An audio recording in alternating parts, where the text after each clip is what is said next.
Hello guys, the computer game Black Myth Wukong is getting popular both in China and abroad. But for Western players, it might be hard for them to understand the story if they are not familiar with the Journey to the West novel.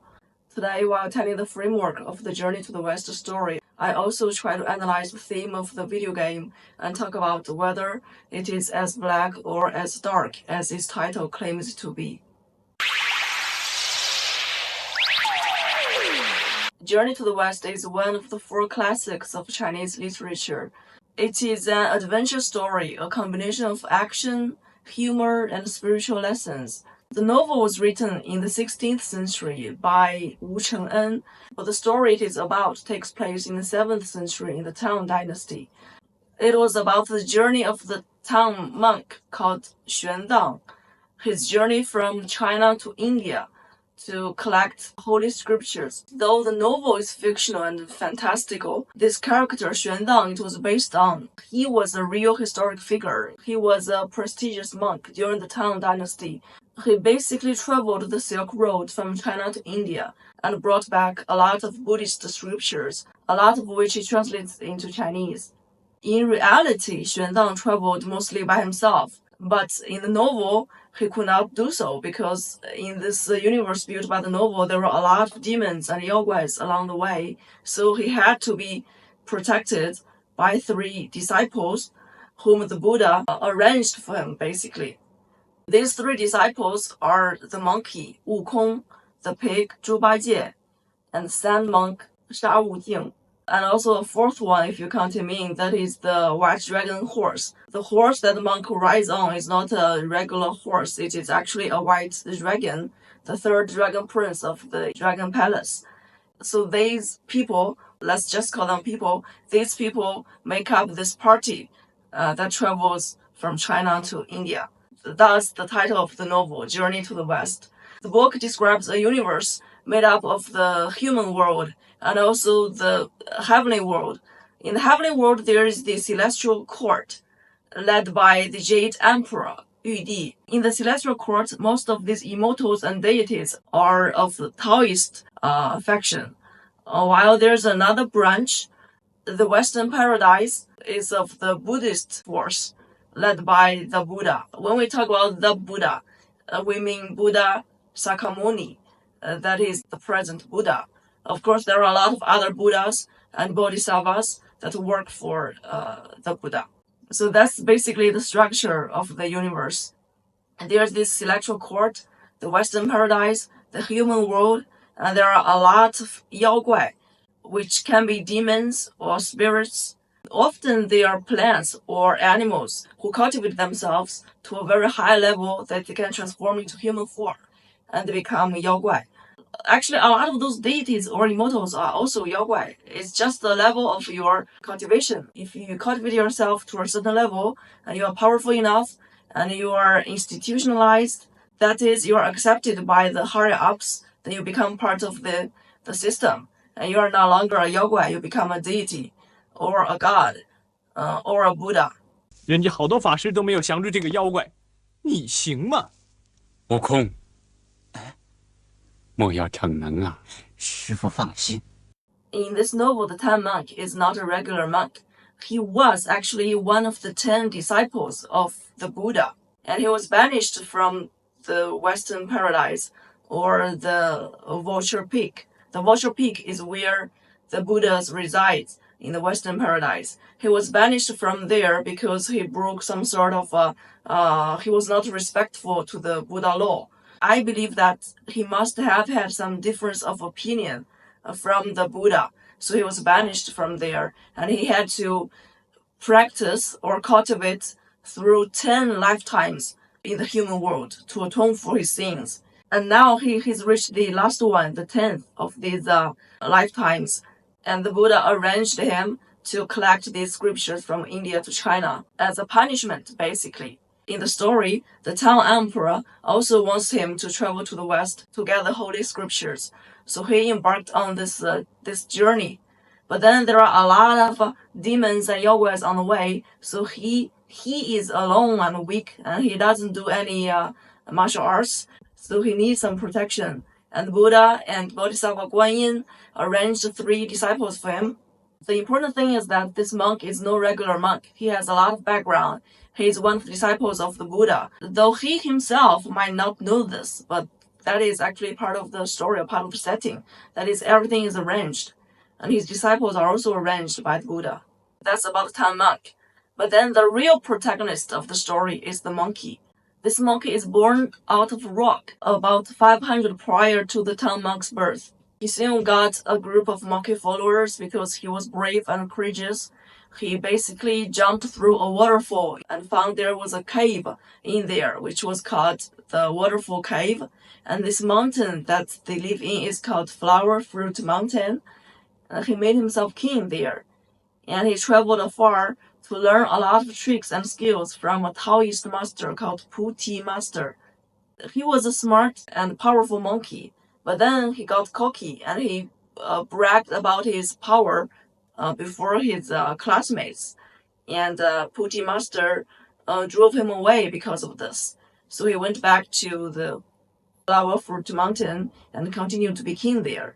And this weapon that he's got, this iron staff, or as they call it, the As You Wish Gold Bandit Casual, is also magical. He got this from the Eastern Sea Dragon Palace. The Dragon King there doesn't want him to have the staff, but he lost it on a bet because he said this staff is so heavy that there's no way you can lift it. But then the monkey actually made the staff shrink and wields the staff. But then the Dragon King regretted this and he reported the monkey to the celestial court, saying that this monkey snatched his staff by force. That's one of the causes of the later havoc on heaven. Another thing is, after getting this iron staff, Wukong, who got his name from Puti Master. His name is Wukong, but then he's also known as the Monkey King. He's trying to show off to the other monkeys, so he commands this staff to grow bigger and bigger and bigger, and supposedly it poke a hole through heaven. So the celestial court decides to subdue this monkey. They use the force and treachery in turn, trying to subdue the monkey, but all these efforts failed. And in the end, the monkey felt he was humiliated, so he wreaked havoc in heaven, knocked over a lot of things, and made a lot of trouble.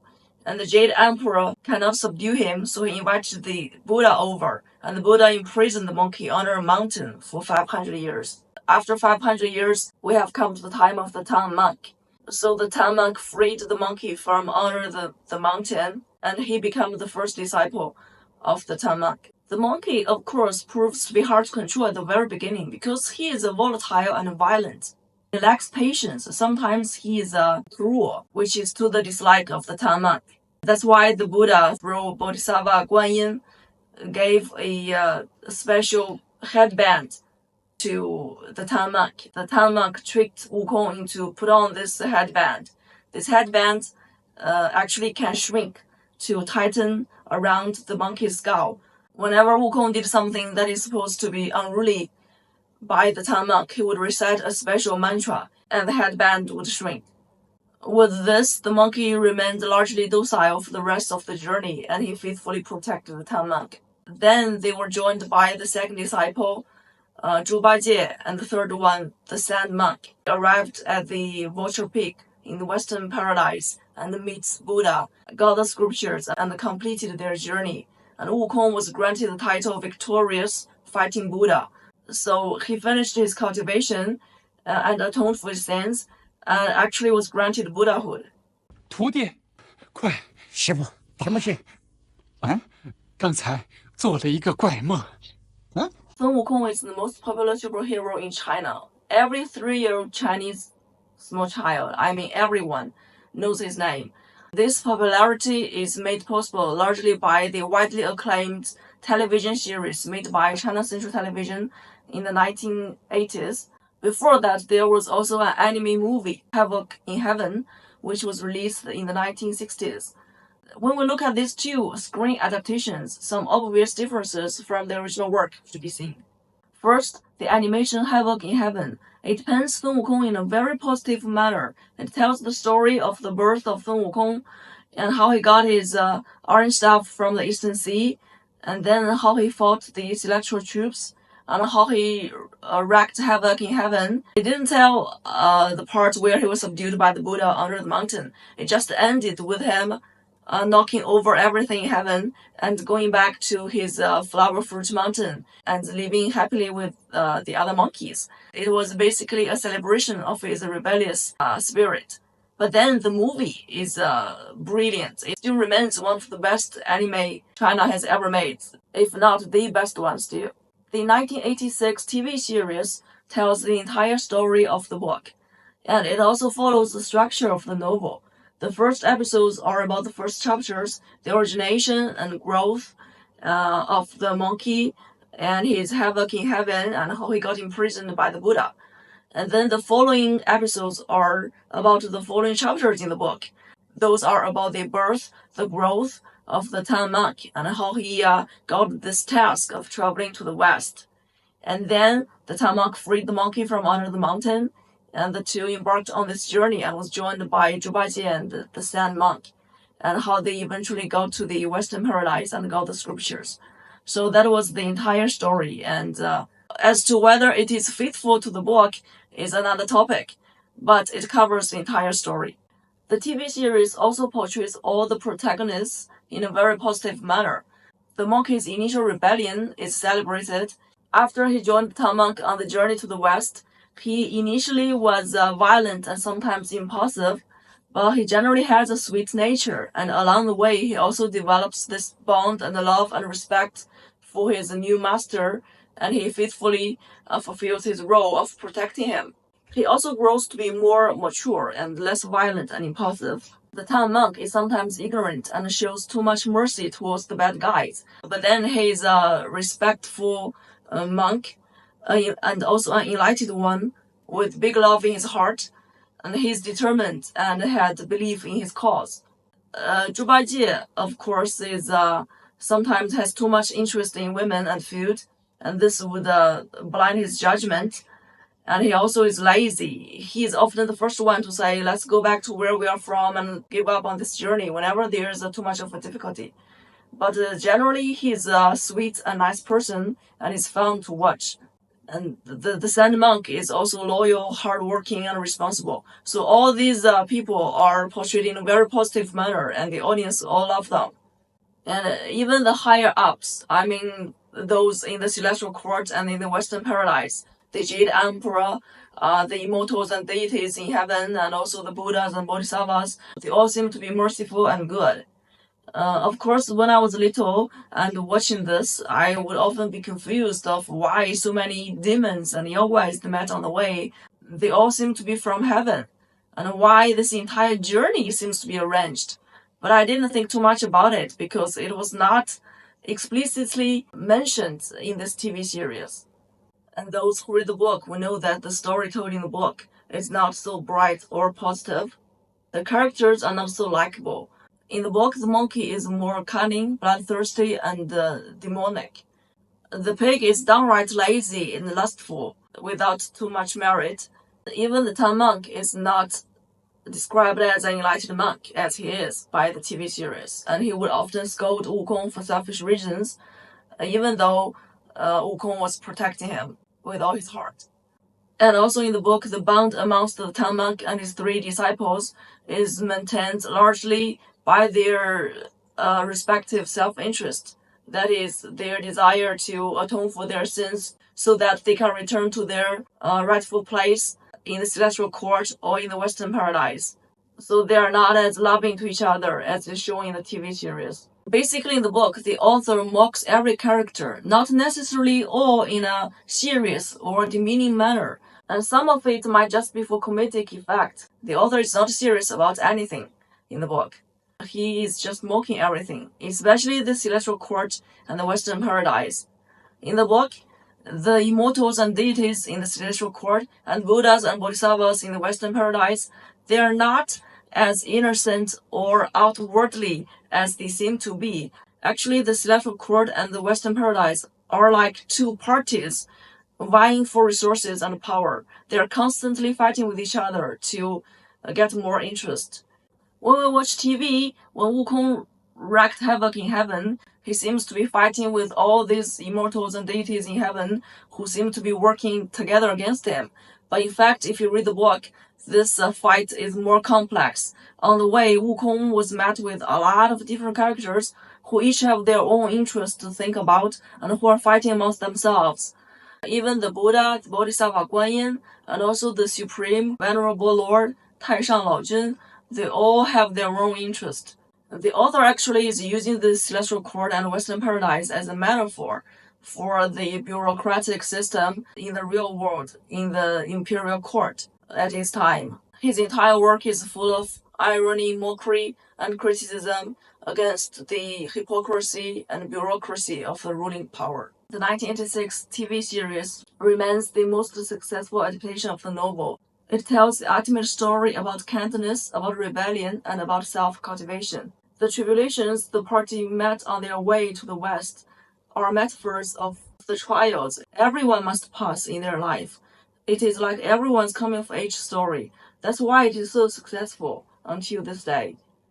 But then it is also true that it fails to delve into the deeper and darker side of the novel. It doesn't speak much into the author's criticism of the bureaucratic system.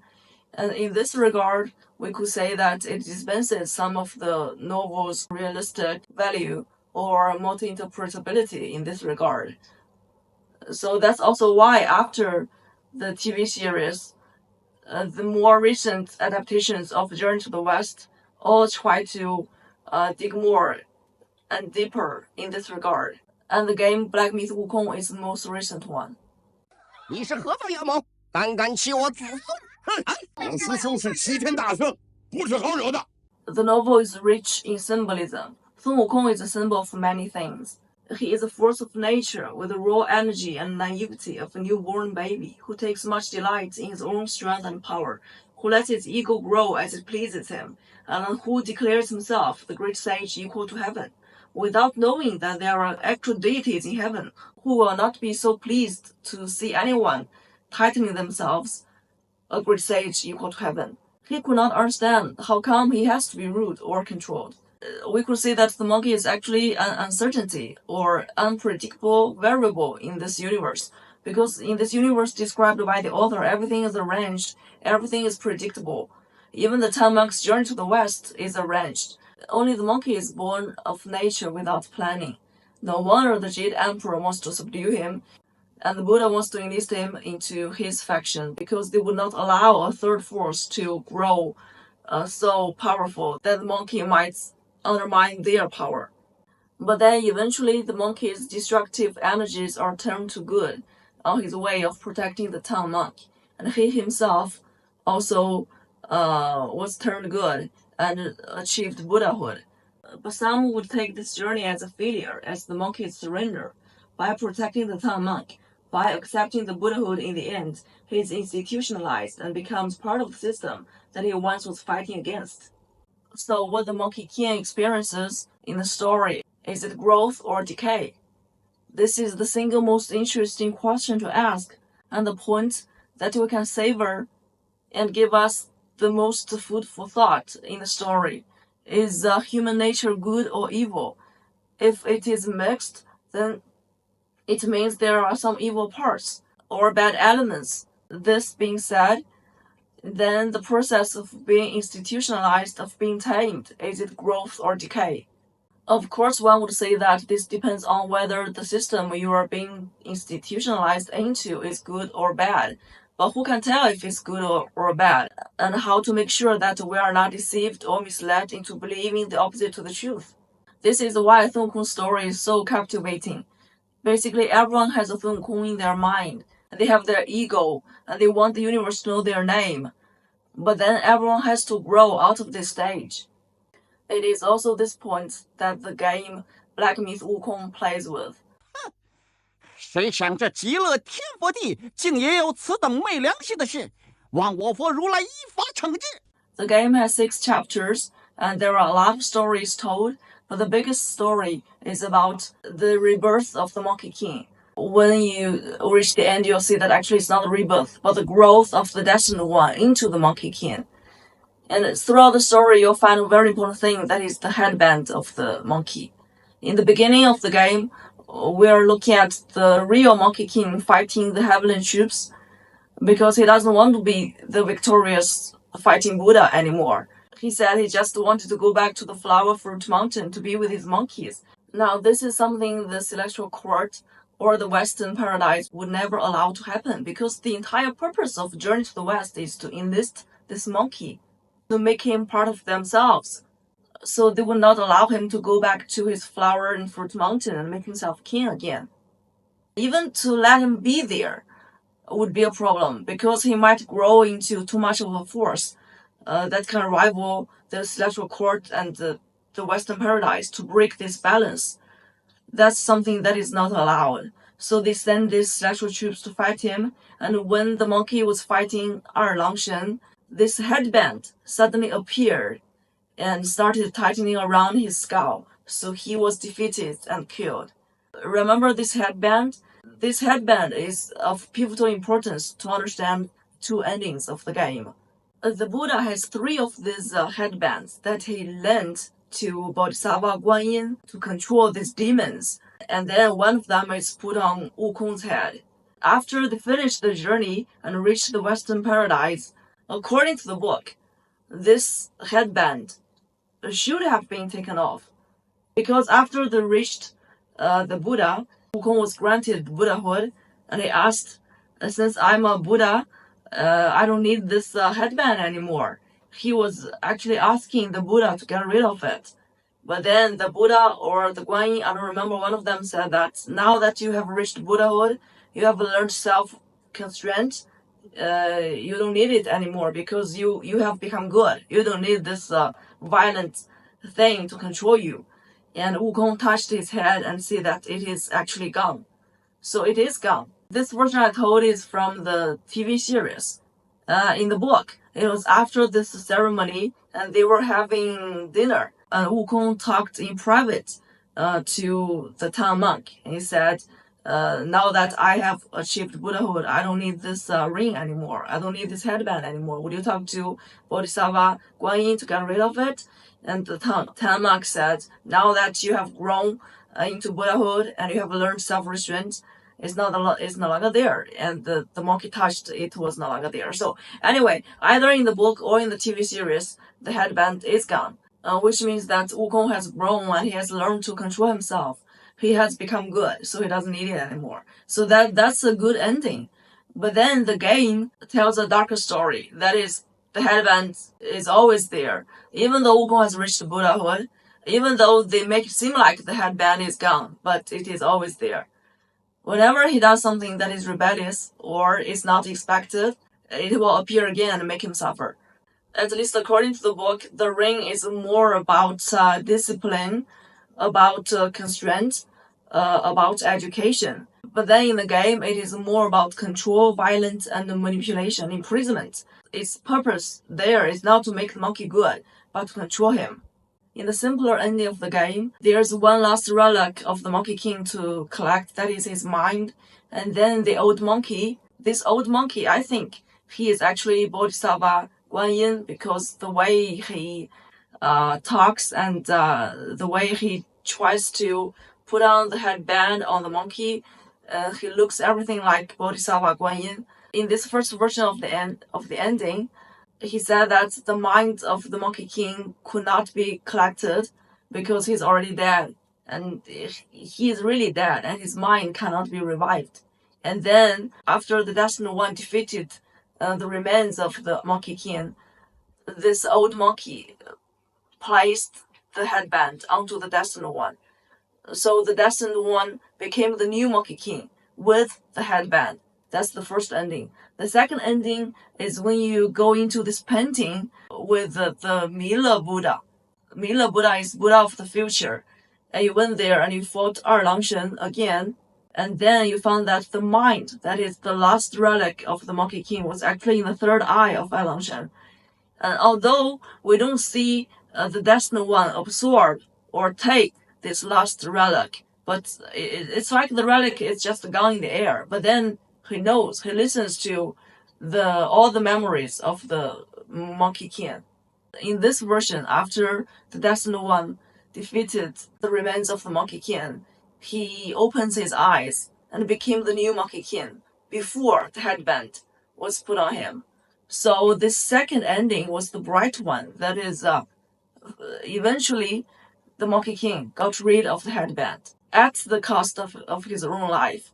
But then this new Monkey King inherited not only his fighting power, his skills, his everything, but also his memory, his spirit, his soul, his mind. The game is very clever in anchoring its story in this exploration of the Monkey King's rebellious spirit and his fight for freedom, because this is one of the most enchanting bits of the story. But then, even cleverer than that is that the game gives meaning to Wukong's fight for freedom. 叫什么名字？我叫奔扑吧，逃走的那个叫霸扑奔。In the original book, the headband is of course open to different interpretations, but I believe the majority of the readers would say that it is something that is evil but necessary, because the monkey is violent, bloodthirsty, and greedy, and a little bit of discipline is necessary. It is what makes him eventually become good. And also in the book, we can see that the monkey is not a downright positive symbol for a rebellious spirit, because he rebels against the heavens just out of its nature. We cannot say that he is thirsty for power. He's not thirsty for power. He fights for freedom, but also for his own desires, for his egos. So we can say that he's childish, he's naive, he's not doing this for any evil purposes, but he is not doing it for some noble cause either. That's the vibe we get from the book. That's also why throughout the book we never see the author get serious about anything. He's just mocking everything. In this regard, I want to say that the book is the lightest, but it is also the darkest. It seems to be comedic, but it is also dark, because it seems that things are just the way they are. The deities, immortals, and Buddhas, they come and go. Only the bureaucratic system stays forever.